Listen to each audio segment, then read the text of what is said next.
So I mentioned that one of my first thoughts that I had when I realized the truth of the Eucharist was, God, if you want me to, call me to be a priest. What I didn't mention is my second thought as a beautiful woman walked by was, oh my gosh, she's really cute. So now what do I do? You know, a lot of people seem to have a problem with the fact that the church asks most men to make a promise of celibacy for the kingdom in order to be a priest, to make a promise that they won't get married in order to be a priest. Now I know that for myself too, that was kind of a big fear. One of my biggest fears before going into seminary was that I'd be lonely. I just kind of pictured myself if I were to get ordained in this drafty old rectory, you know, sitting in this rocking chair all by myself, looking out the window, with a quilt on my lap, just kind of holding my cat. But the reality of the priesthood is very different than that.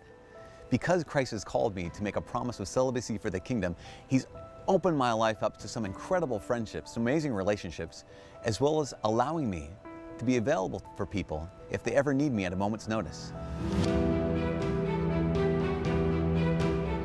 Still, people will ask me, yeah, but Father, what about sex? Okay, what about it? They'll ask, well, don't you feel like you're missing out? Listen, is celibacy a sacrifice? Sure it is. Are there times when priests miss girls? Of course they do. Is it difficult? Sometimes. But question, since when was something worth doing automatically easy? In Matthew's Gospel, chapter 19, Jesus talks about celibacy for the sake of the kingdom. Despite what you've read or heard, this is not something the church just made up. Me embracing the promise of celibacy for the kingdom is just one more way that I get to love like Christ. Jesus was an unmarried man. I, as an unmarried man, can unite my life and my love to Christ's love and Christ's life and love like Him.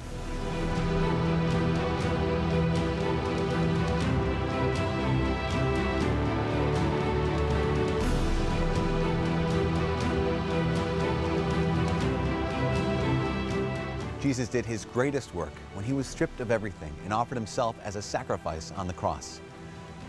The priest, in persona Christi, is also called to offer his life as a living sacrifice for the church and for the world.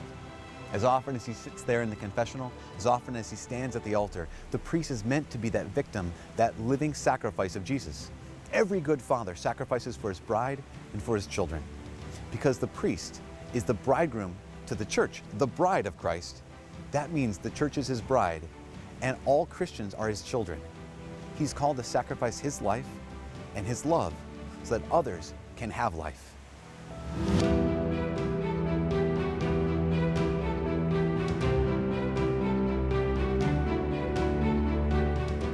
I'm here at Mount St. Mary's Seminary, which is one of the oldest seminaries in this country, surrounded by a great group of guys who are all discerning and studying for the priesthood. So the question comes up, isn't it unfair that only men can be priests? I think it's a very good question. And it's actually something that a lot of people feel very strongly about. I would say this, if the priesthood was a power or was a right, then yes, to restrict the priesthood to men would be unfair. But remember, the priesthood isn't about power. It's not about a right. It's about a call to be a father to the people of God. It's the call to stand in the place of Christ the bridegroom to His bride, the church.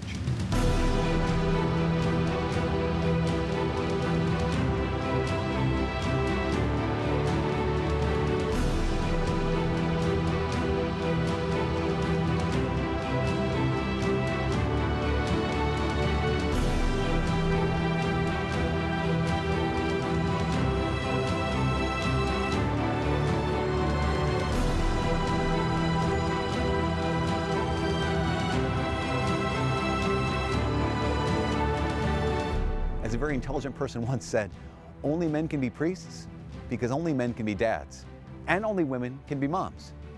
St. Paul wrote to Timothy, and he called the church the household of God.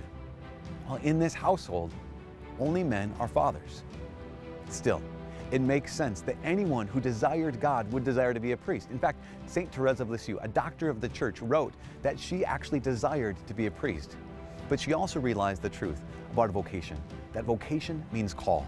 And a person doesn't call themselves, God calls them. She realized God was not calling her to be a priest, God was calling her to be a saint. In fact, Mount St. Mary's Seminary is here because one woman, Elizabeth Ann Seton, heard the call from God to say yes to Him with her whole life, to be a religious sister. She said yes, became a saint, and now in this spot, hundreds of men are formed to be priests. Because whenever a man says yes to God, it's a fantastic thing. Whenever a woman says yes to God, it is a fantastic thing. There's a number of Dominican sisters who continually say yes to God with their whole hearts, mind, soul, and strength. Let's hear a little bit about them and their yes to God.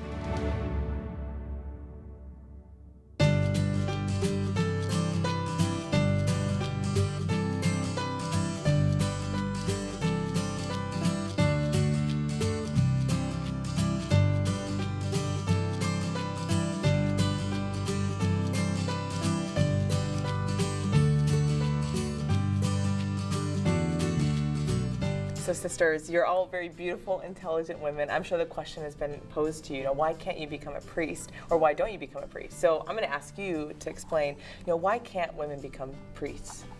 People see sisterhood sometimes as a second best, or even just being a woman as a second best, because we can't be priests. And I'm the first to say, no, it's not a second best to be a woman, to be a sister, to be a follower of Christ in my femininity. Why? Because look at the greatest of all creatures, our Blessed Virgin Mother. In no way was she less than the apostles or by the wayside because she couldn't become a priest. She is first and foremost Queen of the saints, Queen of apostles. She is their mother. And how does she do that? Simply by her fiat. Let it be done to me according to your word. And what is that? Not to become a priest, but to be mother, to be God-bearer. And so we as women, we as sisters, do the same thing by bearing God to others in our femininity. And I think, what do we need more in our time now but to know the Father's love? We have a real crisis in fatherhood, it seems to me, right now in our time. So many young women and young men growing up without a strong father figure. And we have this wonderful gift of being able to call priests Father. And it's because they bring us back to the Father's love. When the Lord calls somebody to service, be it a consecrated religious or a priest, he doesn't take away the gift of motherhood or fatherhood, but they get to participate in spiritual motherhood and spiritual fatherhood. And the Lord actually fulfills their desire and what he made them to be in a more supernatural way. It pleases me when the students ask, well, why can't I be a priest? Because they're not challenging their faith so as to doubt it. They want to understand it, and they want to explain it to others, and that's a question they get. But underlying that question is a real acceptance of the nobility of the priesthood. So my young women who I teach, they see these men who stand in persona Christi at the altar as Father, giving the graces of Christ to his people. And they say, that is noble, I want to share in that. So what we can help women do, and as consecrated women, we do that, mothers do that, is to show them, as the sisters have said, the gift of their femininity. They already possess the gift of spiritual motherhood. We do not become mothers when we conceive a child. We become mothers by virtue of being women. So everything in them is already crying out to be a mother for souls. So their hunger for souls is not waiting to be realized in the priesthood. It is waiting to be realized as a woman.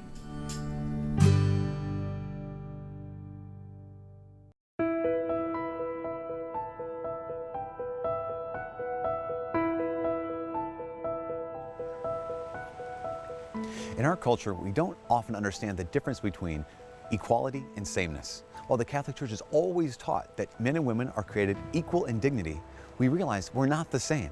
As we said earlier, only men can be dads and only women can be moms. Priesthood, as we learned, is rooted in fatherhood in the Old Testament. Jesus reveals that his New Testament priesthood is the fulfillment of that when he chose only men to be priests. I mean, the very idea that only men can be priests comes because of the reality that Jesus only chose men. Now, while Christ called all Christians, men and women, to be his disciples and to fulfill the Great Commission to make disciples of all nations and bring the gospel to the world, he never chose one woman to be a priest. Now, if he was in error in this, and if his decision has led to 2,000 years of holding back the rights of women to be priests, then this error originated in him. It means that he was wrong.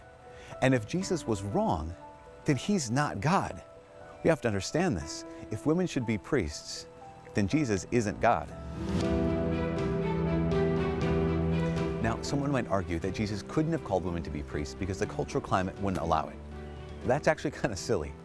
Almost every religion surrounding Judaism at the time had priestesses. It would only make sense that as Christianity spread throughout the Roman Empire, that it would also extend the priesthood to women as well. But they didn't do that because that's not what Christ wanted. Jesus did break social convention in so many other ways, though.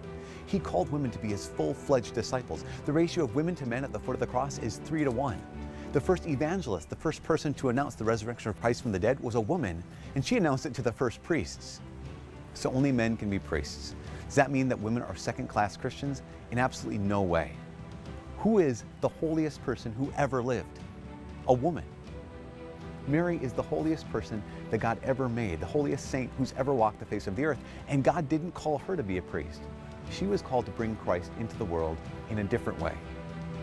Not everyone is called to be a priest. All of us are called to be saints. And when it comes to being a priest or being a saint, be a saint. That's way more important.